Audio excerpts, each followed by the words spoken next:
Hola, buenas tardes a todos. Mi nombre es Daniel Nieto, soy dermatólogo adjunto del Hospital de la Paz y soy responsable de la unidad de láser en dicho hospital. En primer lugar, quería agradeceros a todos el haber acudido a esta reunión digital en el que hablaremos de lesiones por desgarro en la piel, fundamentalmente cicatrices patológicas, cicatrices hipertróficas y queloides y también estrías. En segundo lugar, quería dar también las gracias a los laboratorios STADA por haber organizado este encuentro y sobre todo por habernos invitado tanto a mí como a mis compañeros para poder dar esta ponencia. Como sabéis, la piel es el órgano más grande que tenemos en nuestro cuerpo y tiene una función fundamentalmente de barrera para protegernos de todas las agresiones externas. Pero más allá de esta función de barrera, también tiene funciones a nivel estético, a nivel social y repercusiones psicológicas, de tal forma que nos parecía importante analizar todas aquellas agresiones que puede sufrir la piel, que pueden provocar cicatrices y también aparición de otro tipo de lesiones y que pueden tener repercusiones a todos estos niveles, estético, funcional y psicológico. Además, la piel no es un órgano estático, sino que va a sufrir cambios a lo largo de nuestra vida. No es lo mismo la piel del lactante que la piel del recién nacido, que el adolescente, la del adulto o la del anciano. Y también habrá determinadas situaciones, como puede ser el embarazo, que supongan alteraciones en la misma. Por todo ello, nos parecía importante dar un enfoque multidisciplinar y analizar este tipo de lesiones desde diferentes aspectos de la sanidad. Para ello tenemos preparadas 4 ponencias. En primer lugar, va a hablar la doctora Amalia Arce, pediatra del Hospital H. Emanen Simón Pediatric de Barcelona, que nos va a hablar de este tipo de lesiones cuando se producen en un paciente con una piel inmadura, que es fundamentalmente el niño y que se está adaptando a la vida externa. En segundo lugar, para hablarnos del prisma de la visión de la atención primaria, tenemos al doctor Darío Fernández, médico de atención primaria del Centro de Salud Los Ángeles de Madrid. A continuación, hablará la doctora Matilde Gómez, ginecóloga y directora médica del Gabinete Médico Ginecológico de Santa Cruz de Tenerife, quien nos hablará de este tipo de lesiones, cicatrices y estrías en la mujer y de forma más especial durante el embarazo. Finalmente, terminaré las charlas hablando yo, en el que de forma muy somera hablaré de la utilización de los láseres, fundamentalmente láseres vasculares y láseres fraccionados, ablativos y no ablativos, en el tratamiento de cicatrices patológicas y en el tratamiento de las estrías. Con todo ello y sin más dilación, doy paso a las ponencias. Una vez que finalicemos las ponencias, dejaremos un espacio para poder realizar un debate entre nosotros y poder responder a cualquiera de las preguntas que puedan surgir durante las mismas. Muchas gracias.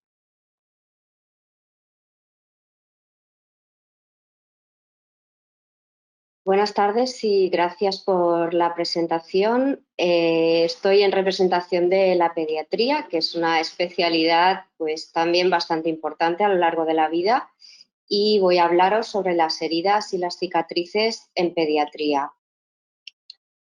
Mirad, la piel infantil tiene unas características diferentes a las del adulto, porque es una piel que no está igual de desarrollada, es decir, es una piel que está en evolución, y lo que es más manifiesto de entrada es pues, que tiene un espesor inferior y eso origina pues, mayor absorción de nutrientes, pero también mayor riesgo de deshidratación, porque esa barrera es diferente durante la infancia. Esto implica también algunas características, pues como por ejemplo que todos sabemos, ¿no? Pues que a los niños les cuesta más mantener la termorregulación, hay más intervalo de temperatura, es más fácil pues, que cojan frío, también que tengan calor, y la piel en este caso hace una menor función de barrera, es más permeable a la infección.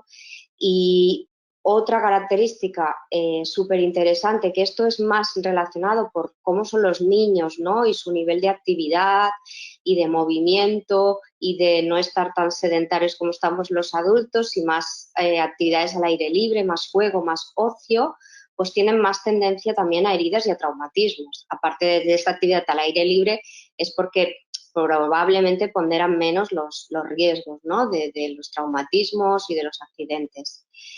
Por otro lado, la piel, a pesar de que está en ese proceso de crecimiento y de maduración, es una piel que va a durar toda la vida, con lo cual, como todos los órganos y sistemas de la infancia, pues son jóvenes, están con muy buen aspecto, pero es verdad que hay que cuidarlos desde el principio porque la piel tiene memoria y eso es importante saberlo, pues por ejemplo, de cara a la exposición solar. Sabemos que mucha de la exposición solar que recibimos a lo largo de la vida va a ser durante la infancia y esto muchas veces se piensa que como es una piel joven, pues que no hay problema y realmente hay que tenerlo en cuenta. En cuanto a las cicatrices, pues también, es decir, sí que es verdad que la capacidad de regeneración cutánea pues es diferente, es una época en la que hay mucha actividad regeneradora, pero las cicatrices pues, pueden acompañar toda la vida de ese niño o esa niña. Después hay un momento de evolución que se produce en la pubertad a partir de los 10-12 años en los que se desarrollan los caracteres secundarios y el cuerpo infantil se va transformando en lo que será el cuerpo adulto y en ese momento hay un aumento de la secreción sebácea y también la piel está sometida pues, a cierto estrés porque el crecimiento es muy importante en un intervalo corto de tiempo y la piel tiene que responder a ese estiramiento que origina el crecimiento.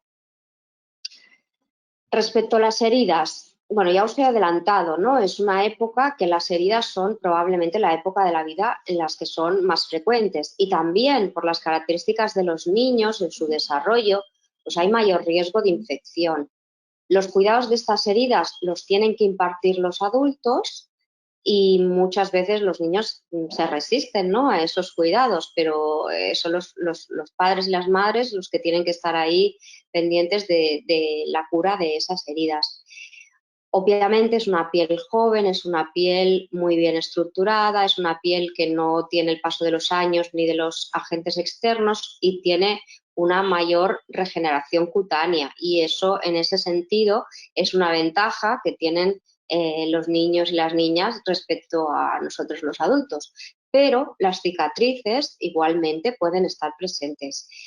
Y otro aspecto muy importante es que la cara es una zona habitual de heridas incisas que precisan sutura.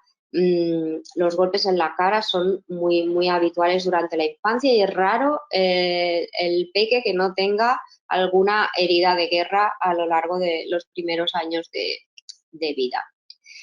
¿Qué es interesante en estas heridas? Pues cuidarlas muy bien para mejorar su resultado final.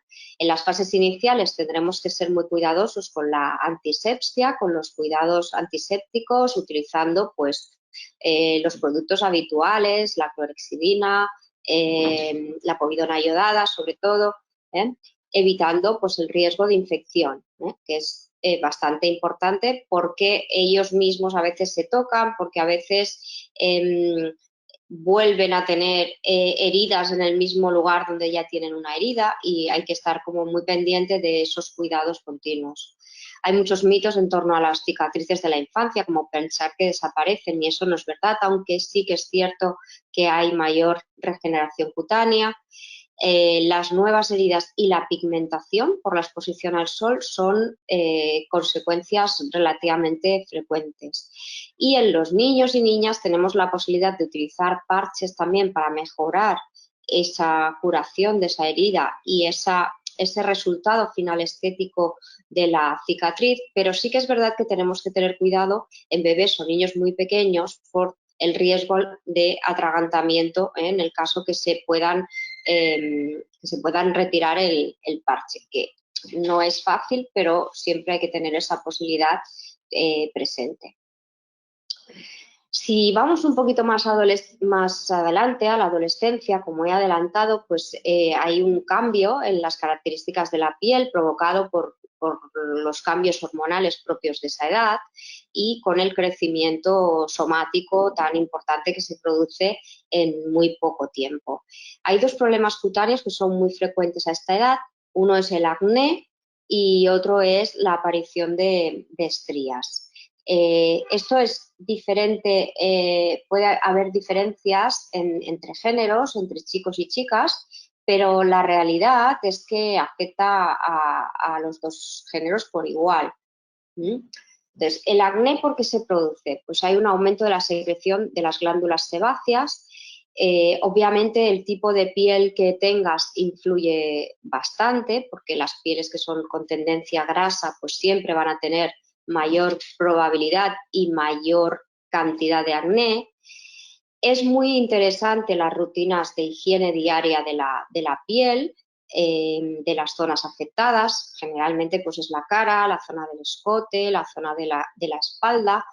Es una época en la que cuesta que los chicos sigan las rutinas porque, bueno, por las características de la adolescencia, pero estas rutinas de higiene van a ser fundamentales en el tratamiento del acné. Obviamente, si es un acné severo, pues necesita un tratamiento especializado por un dermatólogo que va a determinar cuáles son los productos más adecuados, especialmente para evitar las complicaciones. Si las complicaciones son esas infecciones, esas heridas que acaban causando cicatrices y son cicatrices que son permanentes. Estas cicatrices, al igual que otras cicatrices de la piel, pues pueden mejorar también con la aplicación de parches. Pero como siempre en pediatría es muy interesante la prevención, ¿no? Es intentar no llegar a ese momento. Y en cuanto a las estrías, pues son muy habituales por el crecimiento que se produce en la pubertad. Os comentaba que los chicos también pueden tener estrías, pero por la distribución corporal en las chicas son mucho más frecuentes. ¿Por qué? Porque el crecimiento es más asimétrico, ¿no? Hay zonas que se desarrollan especialmente como el pecho, la zona de las caderas, el abdomen. ¿Por qué? Porque las hormonas originan esa distribución diferente de la grasa corporal entre chicos y chicas. ¿Y qué ocurre? Pues que en ese crecimiento y en ese desarrollo de los caracteres sexuales secundarios, pues hay zonas de la piel que están especialmente predestinadas a crecer, y esa piel también pues va a tener más riesgo de estrías. Por eso las estrías son más frecuentes en las chicas y son más frecuentes en los senos, en las caderas, en el abdomen, pero como os decía, no nos olvidemos de los chicos. También luego los chicos pueden hacer, bueno, las chicas también, pero esto parece mucho más masculino, ¿no? Toda esta musculación, ese desarrollo de determinadas zonas de los músculos, por ejemplo, de los brazos, pues también puede originar estrías en los chicos.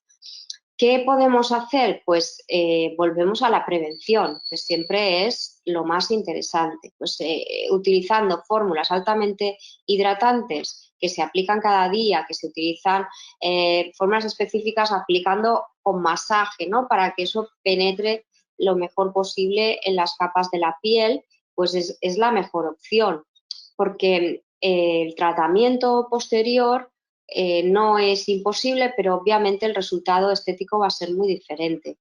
Y además es una época en la que sabemos que esto va a ocurrir, al igual que ocurre en el embarazo, ¿no? Que sabemos que va a haber ese crecimiento, pues en el momento de la pubertad también conocemos que va a haber ese crecimiento. Hay diferencias individuales, hay características familiares que hay que tener en cuenta, lógicamente, pero en realidad el crecimiento es para todos y todos pueden prevenir esa circunstancia. Las estrías no son un problema de salud importante, pero generan malestar por la afectación estética, y es una época de la vida en la que la imagen corporal y todos esas consideraciones estéticas pues también son importantes para nuestros adolescentes. Y hasta aquí mi presentación. Gracias. Estaré atenta a vuestras preguntas.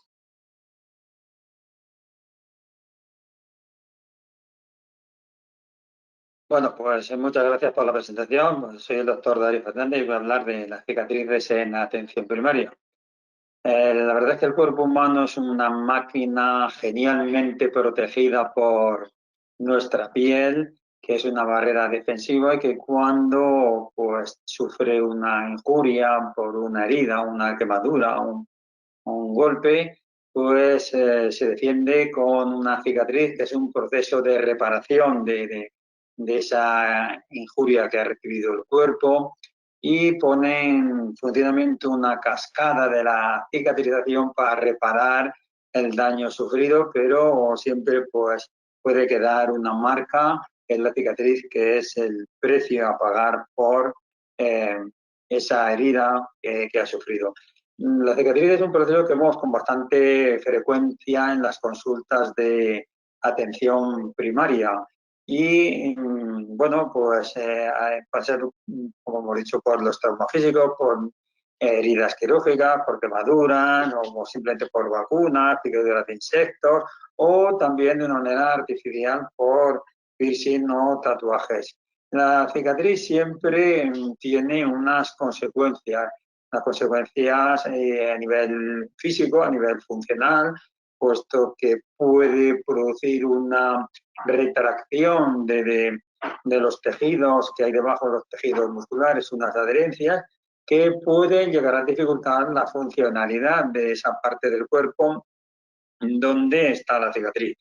Además, otro impacto que tiene evidente pues es el impacto estético, sobre todo si está en zonas del cuerpo visibles y que pueden llegar a interferir en las relaciones sociales. Indudablemente también toda cicatriz puede llegar a tener un efecto psicológico, puede alterar la imagen corporal que damos y puede llegar incluso a afectar la autoestima, porque sobre todo para algunas personas que tienen una profesión donde su aspecto corporal, su imagen externa es muy importante, puede llegar a provocar pues algún problema psicológico y más sobre todo en personas en género femenino, en las mujeres, pues el impacto psicológico por lo general es más acusado. Las cicatrices en atención primaria pueden ser por múltiples causas. Tenemos desde las cicatrices producidas por las operaciones de apendicitis, por la vía tradicional, no por la paroscopia, pero por la vía tradicional, pues pueden dejar unas cicatrices que son unas cicatrices en el abdomen, anchas, profundas, y que pueden provocar además, todas esas consecuencias que hemos dicho y además la estética. Otras cicatrices que vemos en atención primaria son las derivadas de una operación de vesícula, de una colicistectomía o también de las abdominoplastias, las personas que se han hecho una reducción de esa grasa en el abdomen, pues pueden tener estas cicatrices de abdominoplastia que dependen del tipo de técnica quirúrgica que se haya aplicado. Hay unas que van de cadera a cadera. Hay unas también más pequeñas que son las microabdominoplastias que son más cortas, pero hay otras cicatrices cuando hay mucha grasa corporal y cuando hay un exceso de tejido cutáneo sobrante de piel que pueden producir una cicatriz que se llaman en ancla, que constan de una cicatriz horizontal que recorre prácticamente todo el abdomen, más otra vertical que desciende desde el esternón prácticamente desde el ombligo para abajo hasta darse con la cicatriz horizontal. Y también hay otra abdominoplastia que es total, cuando el tejido graso es tan abundante y tanto exceso cutáneo que llega incluso hasta los laterales del abdomen. Es una cicatriz de abdominoplastia que puede ser muy grande y puede crear todas estas complicaciones como hemos comentado.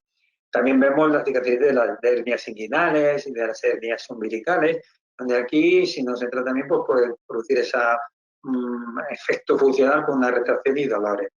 Otro tipo de cicatrices que vemos son las diástasis, que es la separación de esos músculos rectos del abdomen debido a veces pues, al sobrepeso o al embarazo, o incluso también son producidas por exceso de ejercicios abdominales, que producen paradójicamente ese efecto no deseado.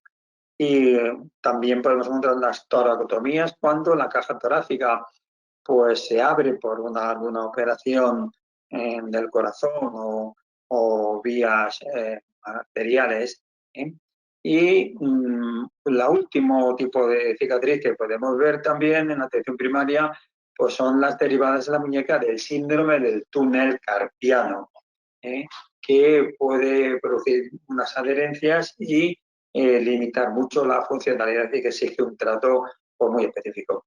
Lo que suele ocurrir en la actitud que tenemos los médicos de atención primaria por lo general con respecto a las cicatrices es que es una atención un poco finalista. Miramos simplemente para que no se nos infecte, no se nos salga algún punto de sutura y damos por supuesto que a las 2 semanas aquello ya tiene que ir desapareciendo, desentendemos de ella sin cuidar las posibles complicaciones que pueda haber con unas cicatrices hipertróficas.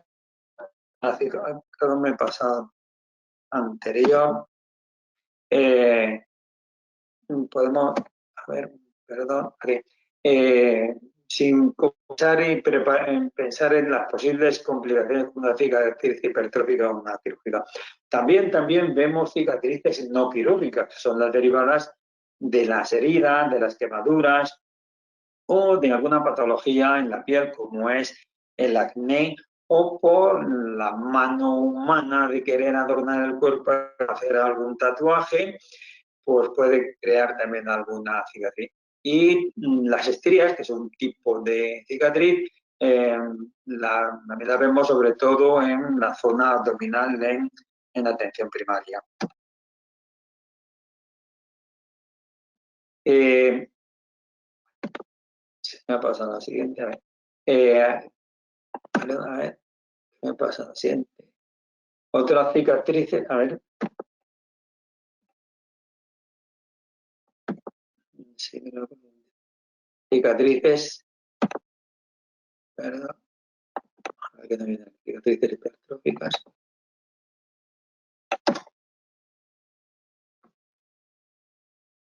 No, me estoy saltando aquí algunas diapositivas.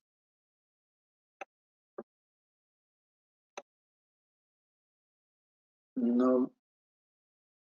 Bien, las cicatrices, lo normal es que evolucionen bien, pero vemos unas cicatrices que nos pueden preocupar, son las cicatrices hipertróficas y los queloides. Son diferentes. Cicatrices hipertróficas se limitan a la zona donde está la herida quirúrgica, normalmente pueden ser tratadas quirúrgicamente, en cambio en los queloides pues no tiene relación la cicatriz queloide ni con el tamaño de la herida, ni con la técnica quirúrgica, incluso pueden aparecer espontáneamente y su extensión va más allá de la herida y esto lo diferencia perfectamente de las cicatrices hipertróficas que están totalmente delimitadas. A la cicatriz hipertrófica se puede llegar por estas causas que hemos dicho, como son los piercing, los tatuajes o las quemaduras o una intervención quirúrgica. Todo en la cicatriz hipertrófica es quirúrgico, en cambio en el queloide puede que no haya no dé resultado esperado ese tratamiento quirúrgico.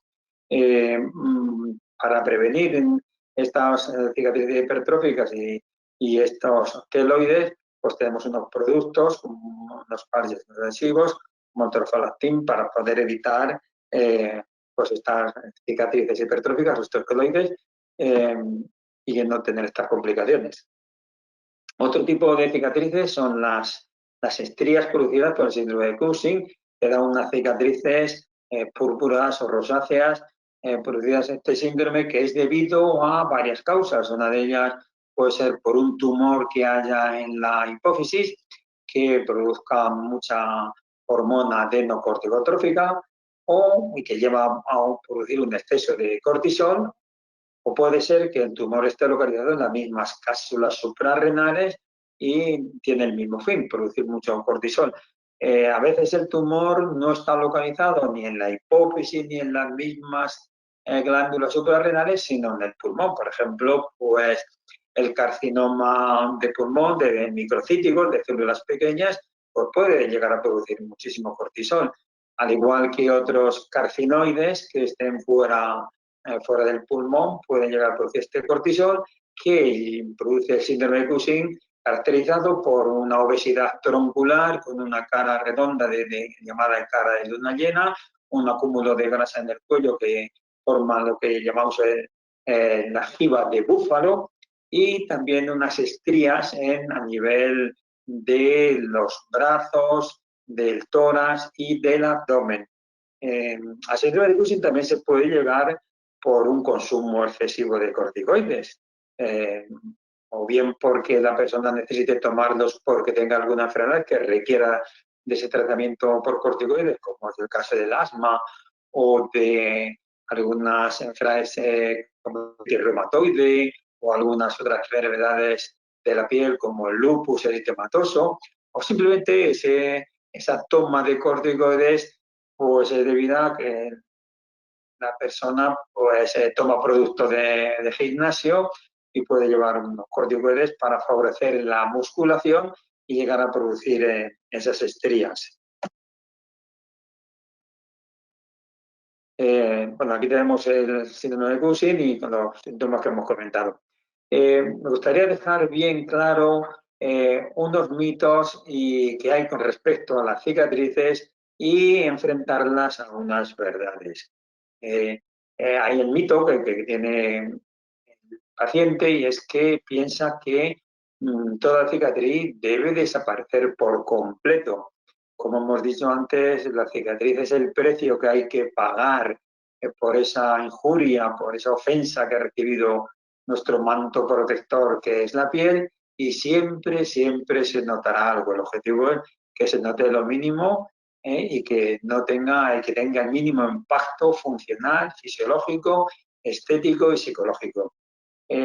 Otro mito que hay es que si se pone roja y pica, pues que eso es malo, indica que va evolucionando mal. Todo lo contrario, es normal que al principio la cicatriz se ponga roja porque eso indica que haya flujo de sangre, de glóbulos rojos, de estimulación del tejido conectivo, de fibroblastos para fabricar, para reparar ese tejido dañado, y es lógico que pique un poco. Esto está indicando que estamos en esas fases de la hemostasia, de favorecer la coagulación, evitar la hemorragia, creación del tejido sano, fabricación del tejido sano que aproxime esos bordes y borre en la medida de lo posible la cicatriz. Hay otro mito también muy difundido, que es que el sol es bueno para la cicatriz. El sol no es bueno, todo lo contrario, es malo. Ese tejido de cicatriz es un tejido muy sensible y va a producir una hiperpigmentación que se nos va a quedar ahí una cicatriz y una señal para siempre. Así es que debemos elegir un tejido, un parche que proteja y sea a la vez fotoprotector y impida esas radiaciones solares. Y también el último mito que me gustaría comentar es que pues, parece ser que la gente piensa que es mejor dejarlo al aire libre, que se airee para que se seque. Pues no, pues es peor, porque en las primeras fases es fundamental e imprescindible que la cicatriz tenga un cierto grado de humedad y que esté cubierta con un apósito que lo pueda aportar esa humedad, como es el trofolastín, que nos va a aportar, además de esa protección de los rayos ultravioleta que producirá esa hiperpigmentación, pues va a conseguir una presión y una humedad adecuada para favorecer el proceso de cicatrización.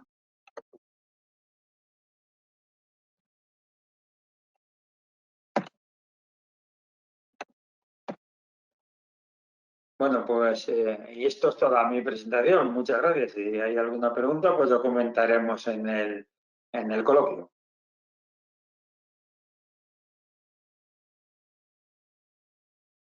Hola a todos. Primero, agradeceros vuestra atención y segundo, como no, agradecer al Laboratorio Sestada y al Grupo Sánchez que hayan contado conmigo para esta presentación, que es una manera de explicar las cicatrices y las estrías desde el punto de vista de los ginecólogos.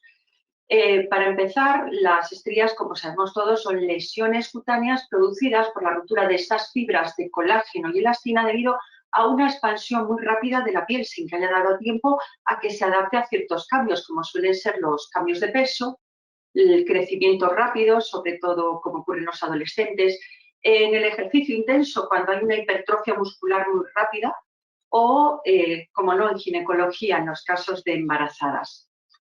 Bien, la estría no siempre se presenta igual. Como sabemos, presenta dos fases. Una primera fase, que es la inflamatoria, de esta estría roja, como vemos aquí, marcada debido a que se transparentan los vasos sanguíneos que están debajo. Es la parte más llamativa, pero también es la parte en la que mejor se va a responder a los tratamientos que apliquemos. Luego, la evolución natural es pasar a la fase cicatricial de estría blanca, que ya es el aspecto definitivo de la piel, porque ya se ha atrofiado esta zona, se han perdido los vasos y tiene este aspecto tan característico y conocido. Las causas en ginecología de la estría, aparte de las que mencionamos, por supuesto, las enfermedades sistémicas como los hiperandrogenismos y el SO, que se caracterizan por una subida del cortisol que favorece estas subidas de peso, y también la aparición de las estrías. Los cambios hormonales en adolescentes, sobre todo porque empiezan a desarrollar los caracteres sexuales secundarios, y si hay un crecimiento muy rápido de las mamas o de las nalgas, pues pueden desarrollar estrías en esa zona. También en las embarazadas, donde 3 de cada 4 embarazadas van a presentar estrías.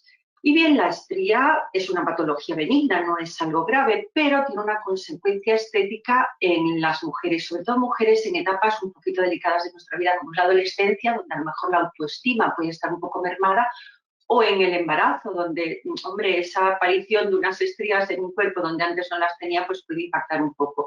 Y eso puede repercutir con una cierta serie de problemas psicológicos que, ¿dónde van a impactar? Pues, por supuesto, en la calidad de vida. ¿Y cómo vamos a tratar las estrías? Mejor que tratamiento podemos hablar de prevención, ¿vale? Y es muy fácil. Podemos controlar las subidas bruscas de peso, que es algo que recomendamos también mucho a las embarazadas. Debemos evitar tóxicos como la cafeína o el alcohol, que está reconocido el daño que estas sustancias hacen sobre el colágeno de la piel. También tenemos que aumentar el consumo de productos o alimentos ricos con vitaminas A, C y D y con zinc, que contribuyen a la creación de colágeno. Y, por supuesto, hidratar la piel con cremas específicas para las estrías. Además, estas cremas se deben aplicar 2 veces al día, y aparte de la crema también favorece mucho el que se masajee la zona para facilitar un poco esa creación de colágeno, y tiene sus ventajas. Bien, esto en cuanto a las estrías. Pasamos ahora a hablar de las cicatrices que vemos en ginecología. Nosotros abarcamos bastantes zonas del cuerpo y podemos ver en el abdomen restos de cicatrices de cirugía programada, como son las histerectomías, por ejemplo, o la cirugía urgente, como puede ser un ectópico, y las cesáreas, que están en ambos campos, tanto como programado como urgente. También en el pecho vemos 2 tipos de cicatrices, la de cirugía estética o, como vemos en esta foto, la de cirugía oncológica, ¿no? Que suele ser un poco más infructuosa. Después en el perine pues tenemos la cirugía de los partos, las famosas episiotomías o suturas también de desgarros, y la parte oncológica cuando ha habido pues un cáncer de vulva, por ejemplo, pero eso afortunadamente es menos frecuente. Bien, las consecuencias, también aquí estamos hablando de consecuencias estéticas, pero a las mujeres no nos gustan mucho las cicatrices. Además, algunas cicatrices pueden crear problemas funcionales porque no es lo mismo, como comprenderán, una cirugía de urgencia que una cirugía programada, y pueden quedar retracciones o contracturas de la piel que, aparte de deformar un poco, ¿no?, luego la grasita que queda por encima, pues también puede crear contracturas. También percibimos problemas de tipo subjetivo que no podemos apreciar, pero hay pacientes que se quejan de picor o dolor o de una sensación extraña en la zona de la cicatriz. Y, por supuesto, todo esto puede dar consecuencias psicológicas que siempre vuelven al mismo ciclo de afectar a nuestra calidad de vida. Bien, la cicatriz pasa por 3 fases. La primera es la fase inflamatoria, que dura de 2 a 3 días, es la fase inicial. La siguiente va a ser la fase proliferativa, donde empieza a organizarse el colágeno y la elastina para recuperar ese espacio que ha sido abierto, y luego ya una fase final o reparadora que puede durar entre 1 o 2 años. ¿Y cómo podemos actuar? Pues según la fase en la que estemos. Por ejemplo, en la fase inflamatoria, limpieza de la herida, pero también aquí, cuando es una cirugía, si es una cicatriz producida por cirugía, pues los cirujanos intentamos que los bordes queden lo mejor alineados o lo mejor aproximados posible, utilizando materiales de sutura que también favorezcan esa cicatrización. Cuando hablamos de la fase proliferativa, aquí se ha demostrado que una correcta humedad y presión sobre la cicatriz, como ejercen determinados parches o sustancias creadas específicamente para eso, van a crear una mejor reparación de la cicatriz conforme si lo comparamos en estudios con pacientes que no utilizan este tipo de productos. Entonces es algo a tener en cuenta. Y luego tenemos finalmente la fase reparadora, que es ya a largo plazo, cuando hay cicatrices que se han hipertrofiado, han hecho queloides, podemos actuar pues, con infiltraciones de corticoides o incluso con el láser. Y esta más o menos es la visión que en ginecología tenemos de estos dos problemas, como son las estrías y las cicatrices. Muchas gracias por su atención.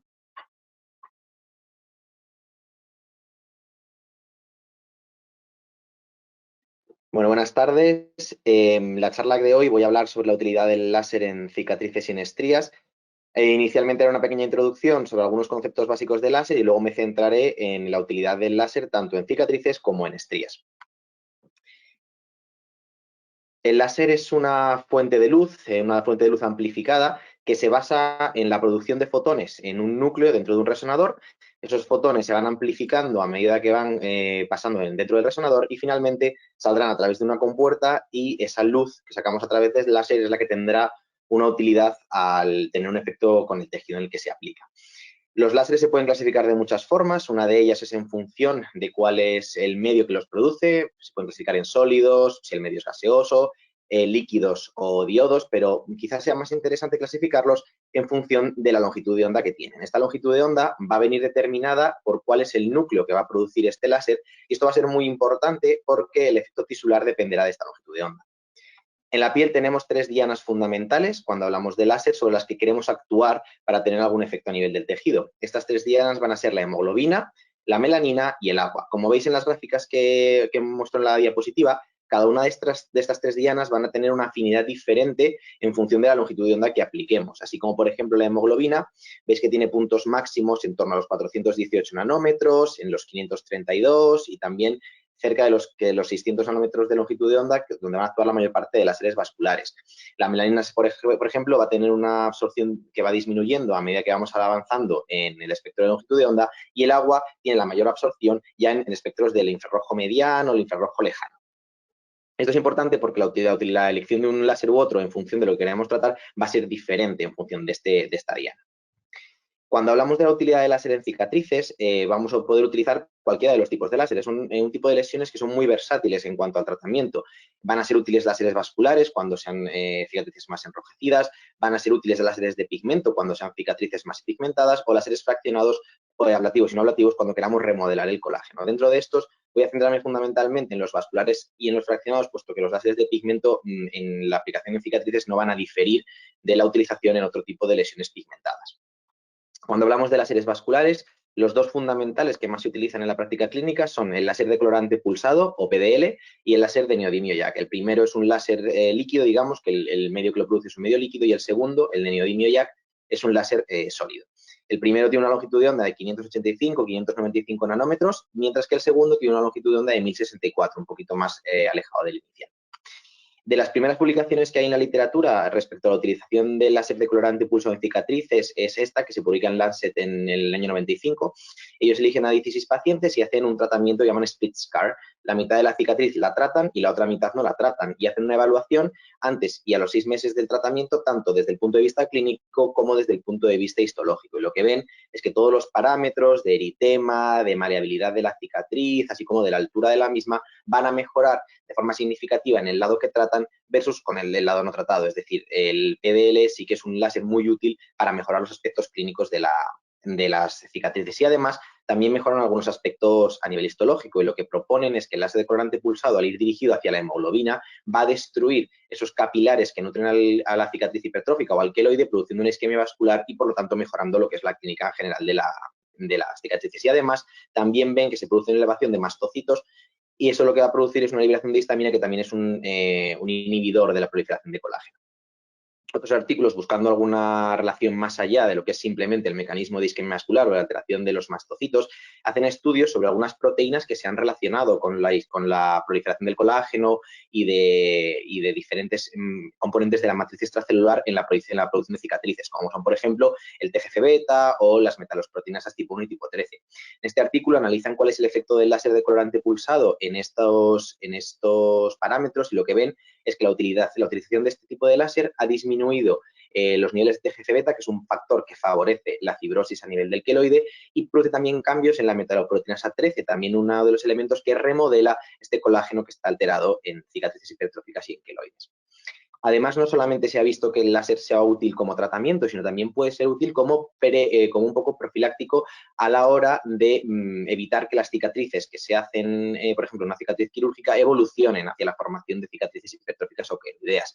En este primer artículo que os muestro del año 99, eligen 106 pacientes y tratan las cicatrices justo a la semana o 2 semanas de la retirada de los puntos, y ven que la mejoría es muy buena, casi en el 100% de los pacientes. En este otro artículo, en el que hacen un comparativo, en unas cicatrices también tratadas con cirugía, hacen un tratamiento justo el día que retiran los puntos y hacen sesiones mensuales cada 4 o 10 semanas. Y lo que ven que en la mitad de la cicatriz no la tratan y la otra mitad le dan tratamiento con láser de colorante pulsado justo el día que quitan los puntos y, como os digo, cada mes durante unas 4 o 10 sesiones. Hacen una evaluación clínica y también con resultados de biopsia. Y lo que ven es que no solamente mejoran los diferentes aspectos clínicos, sino que también ven que a nivel histológico la zona que tratan con colorante pulsado mejora todo lo que es el conjunto de fibroblastos y las fibras de colágeno, mientras que en la zona no tratada los clústeres de colágeno que se forman son los típicos de las cicatrices alteradas. Es decir, el láser de colorante pulsado no solamente trata, sino también previene el que una cicatriz que hemos hecho de forma artificial con una cirugía evolucione hacia una cicatrización anómala, sin encontrar ninguna alteración en efectos secundarios ni cambios en la pigmentación. Aquí, por ejemplo, veis algunos ejemplos de pacientes tratados en la zona control, en la zona tratada, y veis que las zonas tratadas tienen mucho mejor aspecto después del láser que la zona control que no se ha tratado. Y también a nivel histológico. El láser de neodymium, que os decía que es el otro láser fundamentalmente utilizado dentro de los láseres vasculares para las cicatrices, es un láser que tiene una longitud de onda mayor y también, por tanto, va a tener una mayor capacidad de penetración. En cicatrices más hipertróficas, más queloideas, es bastante más útil. Y también, al tener menor afinidad por la melanina, es más fácil de utilizar en pacientes con fototipos altos. En este artículo, que es uno de las series más largas que recogen pacientes con queloides tratados con láser de neodymium, recogen a 102 pacientes y hacen tratamiento durante un año cada 3-4 semanas. Recogen un número muy alto, hasta 102 casos de cicatrices, sobre todo localizadas en la zona del abdomen, en la zona del pecho, y ven que en todas las cicatrices, independientemente de la localización, se produce una mejoría significativa de la valoración global de la misma, aunque las tasas de recurrencia varían en torno a un 40 o 50%, sobre todo en las localizaciones con mayor riesgo, como son la zona del pecho o la zona superior de los brazos. Aquí veis algunos ejemplos. Como veis, después de un año de tratamiento con varias sesiones, la mayor parte de los queloides consiguen aplanarlos, mejoran el color y mejoran mucho también lo que es la maleabilidad de la lesión y también la superficie. En cuanto a los láseres fraccionados, a diferencia de los vasculares que tienen como objetivo la hemoglobina, los láseres fraccionados van a tener como diana el agua que se encuentra en los tejidos. Como veis en la diapositiva, la diferencia entre los diferentes láseres los láseres ablativos pueden ser continuos, como veis en el lado izquierdo, pueden ser fraccionados, como veis en el lado derecho, o también hay láseres fraccionados que no son ablativos. La diferencia fundamental entre los láseres continuos y los láseres fraccionados es que los fraccionados van a tener un mecanismo que se llama fototermólisis fraccionada. Eso quiere decir que en el tejido que se apliquen van a hacer pequeñas columnas de ablación rodeadas por un tejido circundante que no va a ser ablacionado. Ese tejido circundante que dejamos sano, digamos, es el que va a empezar a producir el colágeno para tratar de rellenar estas zonas que hemos dañado y de esa forma volver a reorganizar todo el colágeno. Además, no solamente va a ser un tratamiento que pueda ser un tratamiento per se, sino que al hacer estos canales de ablación en el tejido nos va a permitir aplicar diferentes tratamientos tópicos y aumentar la capacidad de absorción, de tal forma que si tenemos una zona con diferentes canales en la que aplicamos un tratamiento tópico, aumentamos mucho la superficie de aplicación de ese tratamiento y también la profundidad a la que va a llegar, con lo cual en cicatrices más gruesas o en cicatrices que tienen un colágeno más denso, más profundo, vamos a poder llegar con los diferentes tratamientos tópicos. Algunos de los artículos que avalan esta utilización son, por ejemplo, este publicado en el Dermatologic Surgery del 2018, cogen pacientes pediátricos en el que hacen sesiones basadas en un láser fraccionado, seguido de una aplicación de triamcinolona tópica y posteriormente propionato de clobetasol 2 veces al día entre los días 2 y 7 después de la sesión. Hacen una valoración a los 3 meses después de la última sesión, basándose en la escala de Vancouver, que es una escala global de valoración de cicatrices que recoge pigmentación, vascularización, maleabilidad y grosor.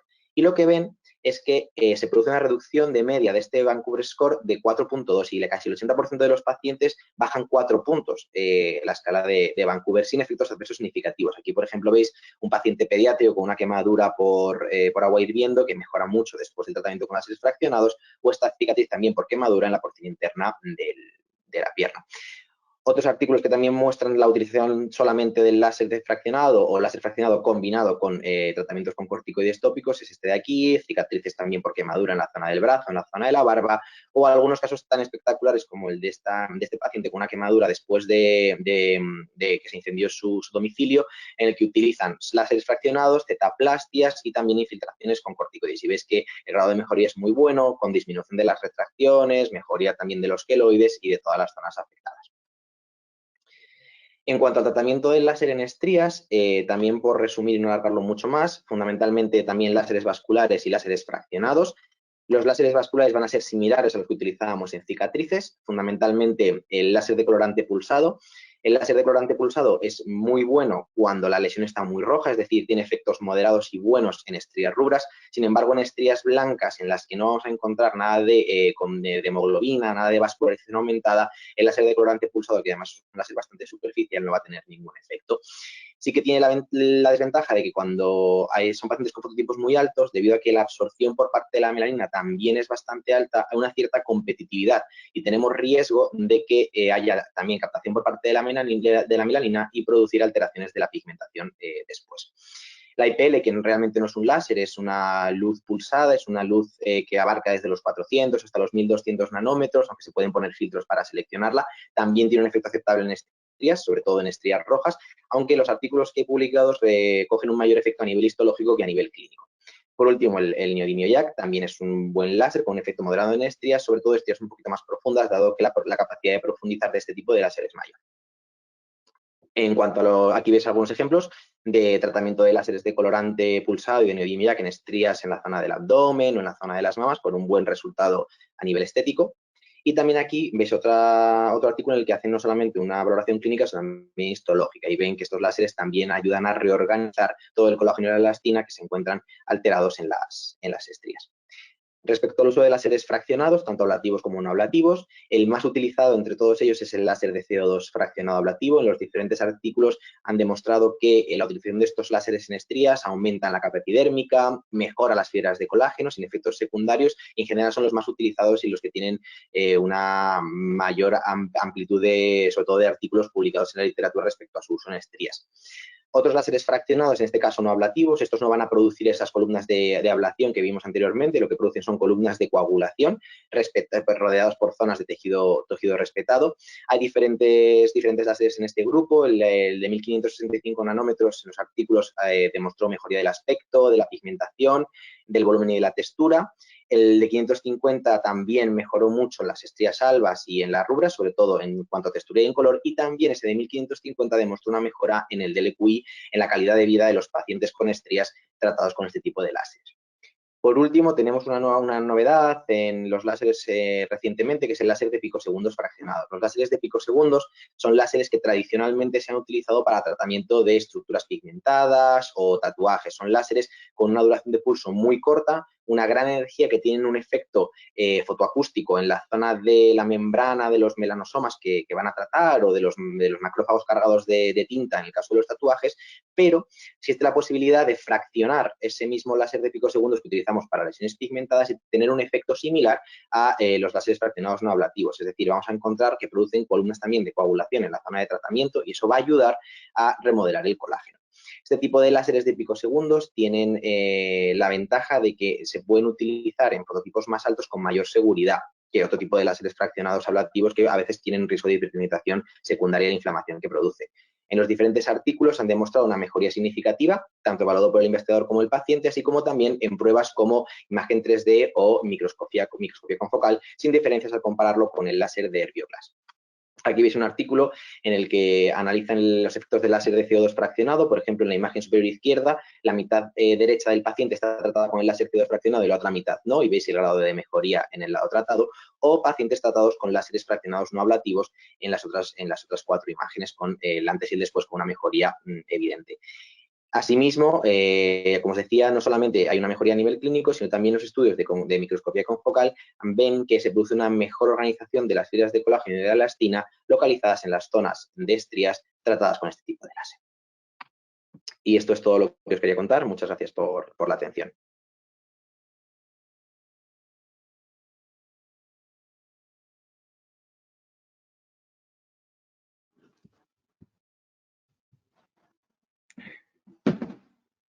Bueno, muchas gracias a todos por las presentaciones. Abrimos ahora la mesa de debate y podemos contestar a preguntas que vayáis haciendo a través del chat.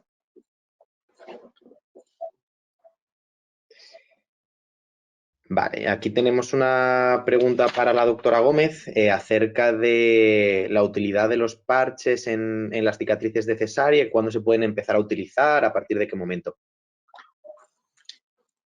Los parches se pueden utilizar desde que la cicatriz está ya cerrada, todo desde que ya no tiene puntos. Cuanto antes los empiece a usar, pues mejor y no hay ningún problema. Incluso para usarlos, si ya tiene la cicatriz cerrada y ha pasado tiempo, puede empezar. O sea, lo ideal es eso, que la cicatriz está cerrada y a partir de ahí, en cualquier momento, puede ponérselos. Vale, ¿tenéis algún cuidado especial justo después de las cicatrices de cesárea? ¿Alguna medida general de cuidado diferente del que puedan tener otro tipo de cicatrices? Mira, no, le ponemos el cuidado de cualquier persona, pero encima la mujer que lleva una cesárea desde que da luz ya se está moviendo. A lo mejor alguien lo operan de otra cosa y se queda quieto, pero tiene que alimentar a su hijo, tiene que moverse. O sea, igual que las episiotomías, ¿no? Que son cicatrices que sí, que deben llevar un cuidado especial, pero al final del día te metes en la rutina. La episio es muy agradecida. La herida abdominal sí que depende mucho, y lo vemos, de que si la paciente tiene sobrepeso es más fácil que haga edemas y retenciones de líquidos que pueden hacer más tendencia a infecciones.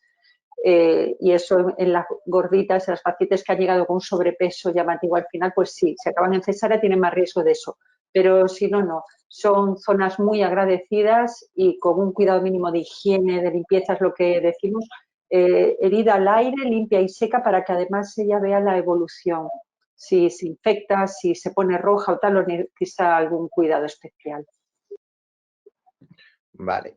Y también preguntan si hay desde una mujer que se quiere quedar embarazada, que desde cuándo se pueden utilizar cremas antiestrías.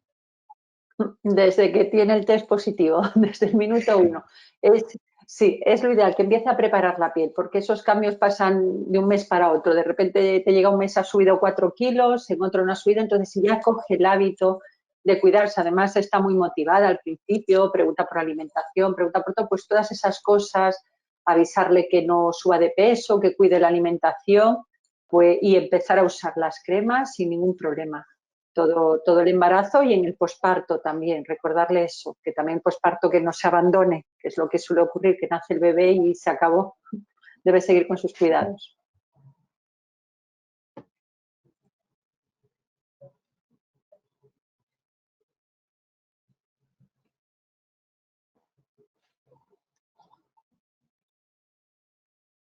Yo quería hacer una pregunta, si puede ser. ¿Vosotros tienes experiencia, Daniel, con el láser de neodimio, con las estrías, si os da buenos resultados, y cuántas sesiones soléis hacer, si es así? Pues yo en general depende un poco del tipo de estría. Cuando son estría rubra, sí intento utilizar antes el PDL que el neodimio. Yo tengo la posibilidad que en el hospital tengo los dos en el mismo dispositivo y tiendo más a utilizar el láser de colorante pulsado porque tengo quizá mejores resultados, sobre todo cuando son rojas y sobre todo por seguridad. Al final también la piel de la estría Es una piel que está más fina, que si utilizas tratamientos muy agresivos tiene riesgo de que se vuelva a abrir. Entonces, el láser de colorante pulsado, al ser más superficial, permite tratar esos vasos superficiales y mejorar lo que es el color, sobre todo. No tanto la textura, pero sí el color. En cuanto al láser de neodimio, sí que lo utilizo en estrías más blancas y ahí sí que, porque con algunos parámetros que puedes utilizar, no tiene tanto efecto vascular, sino más de estimulación del colágeno, igual que se utilizan pues para hacer un rejuvenecimiento facial, entre comillas, sin mucha agresividad. Pero si quieres mejorar bien textura, al final hay que utilizar láseres fraccionados. Es quizá lo más idóneo. Pero el neodimio va bien, ¿eh? Sí que es verdad que mejora el color en los casos que estén un poquito más blancos y también ayuda a retexturizar bastante. Sí, porque yo había usado la combinación de neodimio en la estría blanca para aumentar la oxigenación y la vascularización en la zona, y luego con Herbio. Nosotros con pases de Herbio, que no es tan agresivo como el CO2, pero bueno. Sí, ¿tenéis un nervio no ablativo? Sí, sí. Eso es un nervio no ablativo. Fotona, sí, es marca comercial, Sí, pero bueno. Va fenomenal, esa combinación va muy bien. Sí. Sí. Preguntan también si en el posparto preferís usar cremas antiestrías per se o cremas reafirmantes. No sé si hay alguna diferencia o... Yo no sé si la composición, pero vamos, más o menos llevarán la misma filosofía. La antiestría lleva productos específicos para evitar esa rotura del colágeno. La reafirmante tendrá un efecto tensor, o sea que creo que el principio es el mismo. Y dentro de las gamas que hay así para pospartos, todas son iguales. El caso, lo importante es que esté hidratada esa piel, que no se deje abandonada, y también el masaje que se da y esos minutitos que una se puede dedicar entre toma y toma del bebé, sería fantástico. Preguntan también un poco para todos en general que por qué hay que dejar los parches en la piel hasta que se despeguen, que no hacer un cambio diario de los mismos. Concretamente, el trofolactin es que esa es una de las ventajas que tiene, ¿no? Que no debe retirarse todos los días, sino que puede hasta 3 días. Entonces, tiene una preparación pues, ideal para conseguir una presión y esa es la diferencia con otro tipo de parches.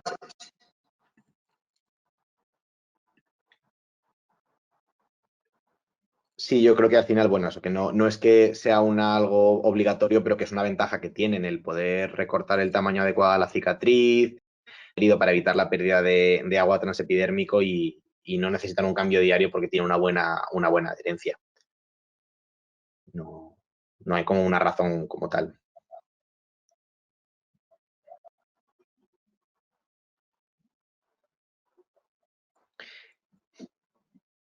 ¿Y en el caso del paciente pediátrico utilizáis algún tipo de crema especial o para prevención de estrías o de cicatrices o lo que hay en general? No sé si algo más pediátrico, más orientado al niño. No, para las estrías en realidad son los mismos productos, porque al final la situación es bastante parecida en realidad. O sea, es un aumento como de volumen y de peso que se produce en muy poco tiempo. Claro, en el embarazo sí que está más acotado, pero bueno, la pubertad muchas veces también son 2 o 3 años y crecimiento muy rápido. Los productos son equivalentes, son los mismos. No hay diferencia. Y en cuanto a los parches tampoco. Los parches también son los mismos, tampoco hay diferencia. Claro, en el niño, que ya se ha comentado en la presentación, ¿no? Sí que tienes que tener en cuenta, pues, según qué zonas y qué edad, ¿no? Pues que ellos los pueden manipular. Pero más allá de eso tampoco hay tantas diferencias. Tampoco hay tanta diferencia y el parche en realidad facilita porque al final, de hecho, muchas veces, incluso al principio con heridas súper recientes que ahí todavía llevas puntos y todo, a veces les decimos, haces la sutura y les dices a la familia, bueno, ponle una tirita cuando vaya al cole para que no se la esté ahí tocando, ¿no? Claro, entonces con el parche, una vez puedes poner el parche, pues de alguna manera los niños se olvidan también de que tienen eso, porque eso queda ahí pegado a la piel y es cómodo. Yo creo que la única consideración es eso, del bebé pequeño más que nada por el riesgo de atragantamiento como cualquier otro cuerpo extraño que pudiera tener una tirita, al final te pasa lo mismo. O sea, como tal no tenéis un límite de edad que digas a partir de No, aquí sí, antes no, nada. no, lo que pasa es que sí que es verdad que las estrías bueno, las puedes ver en niños más pequeños, pero no es demasiado habitual. Suelen ser, pues eso, a partir de la pubertad, adolescentes.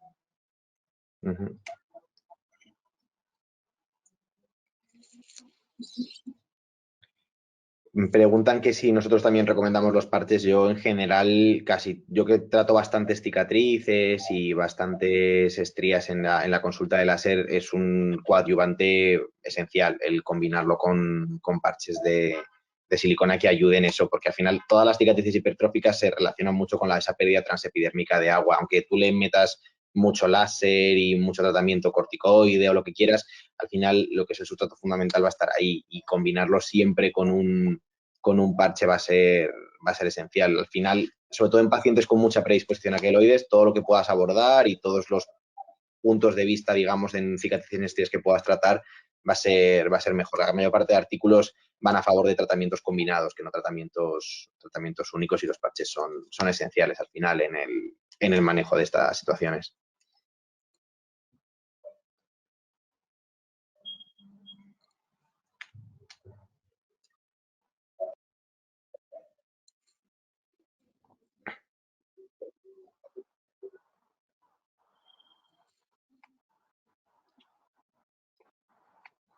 No hay muchas más preguntas. Si queréis hablar de algún tema, si no, despedimos la sesión. Bueno, pues nada, pues muchas gracias a todos. Un placer haber tenido la oportunidad de compartir este webinar con vosotros, y nos veremos pronto, espero. Gracias, hasta luego. Venga, hasta luego.